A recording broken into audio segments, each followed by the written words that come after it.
കോടികളുടെ കുടിശ്ശികക്കെണിയിൽ Kerala medical service corporation സ്വകാര്യ കമ്പനികൾക്ക് കൊടുത്തു തീർക്കാനുള്ളത് 600 കോടി രൂപയോളം. വിവരാവകാശ രേഖകൾ ജനം ടിവിക്ക്. ജനം ബ്രേക്കിംഗ്. സംസ്ഥാനത്തെ സർക്കാർ ആശുപത്രികളിൽ മരുന്ന് ക്ഷാമം രൂക്ഷമാകുന്നതിനിടെയാണ് മരുന്ന് വിതരണത്തിന്റെ ചുമതലയുള്ള കേരള മെഡിക്കൽ സർവീസ് കോർപ്പറേഷൻ സ്വകാര്യ കമ്പനികൾക്ക് കൊടുത്തു തീർക്കാനുള്ള കോടികളുടെ കുടിശ്ശികയുടെ കണക്കുകൾ പുറത്തുവരുന്നത്.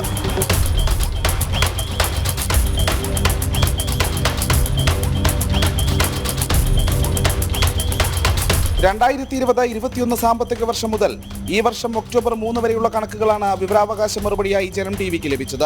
2020-21 മരുന്ന് വാങ്ങിയ ഇനത്തിൽ 6.96 കോടിയും 21-22 കാലത്ത് 9 കോടിയും കുടിശ്ശികയുണ്ട്.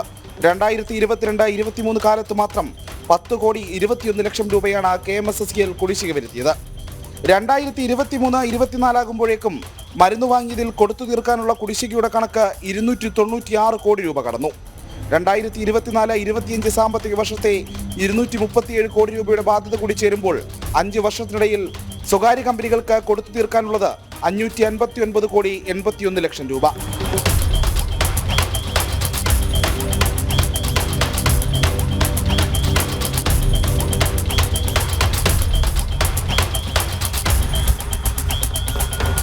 വാണിജ്യാടിസ്ഥാനത്തിലുള്ള വിൽപ്പനയ്ക്ക് ക്രെഡിറ്റ് അടിസ്ഥാനത്തിൽ വാങ്ങിയതിൽ 149 കോടിയുടെ കുടിശ്ശികയും KMSSL വരുത്തിയിട്ടുണ്ട്. സംസ്ഥാനത്തെ പൊതു ആരോഗ്യ മേഖലയിൽ അവശ്യമരുന്നുകൾ എത്തിക്കാൻ ചുമതലയുള്ള ഏജൻസി മരുന്ന് കമ്പനികൾക്ക് ആകെ നൽകാനുള്ളത് 709 കോടി രൂപ.